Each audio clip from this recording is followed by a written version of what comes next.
Have you ever noticed someone who works harder than everyone else in the room, but still can't seem to enjoy their own success? They hit every goal, earn every reward, and somehow find a way to feel like it still wasn't enough.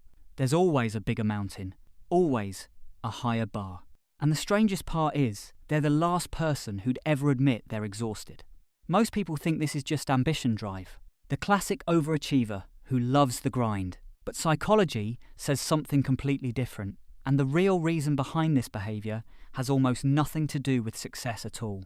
Psychologists call this an identity threat, where failing feels like losing yourself, and it uncovers something unexpected about how these people truly think and feel. It's not the love of winning that pushes them. It's a quiet, persistent terror that without their achievements, there would be nothing remarkable left. Ordinary feels less like a lifestyle and more like a death. If this sounds familiar, if you recognise this in yourself or someone close to you, stay with me, because what I'm about to share will explain why this fear isn't a flaw in their character. It's actually a signal of something much deeper, much older, and far more human than you'd ever expect. First, the comparison trap. People who fear being ordinary are caught in a cognitive loop psychologists call social comparison theory. They constantly measure their worth, not against who they were yesterday, but against the most exceptional person in the room. The bar never stays still. It moves the moment they reach it. Think about the person who gets promoted, celebrates for exactly one day, and then quietly starts worrying they're already falling behind their peers. That's not ambition. That's an exhausting treadmill they can't figure out how to step off. Second, the wound underneath. Underneath the drive, there's almost always a moment, usually from childhood, where being just okay felt unsafe. Maybe love felt conditional. Maybe praise only came when they performed. Over time, their nervous system learned to treat mediocrity as a threat. So, the fear of being ordinary isn't really about ordinary at all. It's about the old, unspoken belief that being unremarkable means being unlovable. They're not chasing greatness. They're running from a feeling they haven't named yet.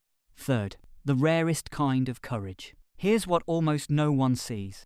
The same sensitivity that makes this fear so painful is also what makes these people extraordinary listeners, visionaries, and creators. Research on high self-monitors shows they pick up on details others completely miss, in rooms, in relationships, in possibilities. Their restlessness isn't dysfunction.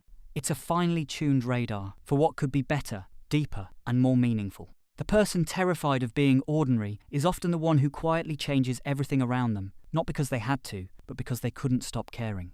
So next time you see someone who can never seem to settle, who keeps pushing long after everyone else has stopped, don't call them restless. Don't call them difficult or impossible to satisfy. They're carrying something tender inside them, and they've turned it into fuel. They're not afraid of failure.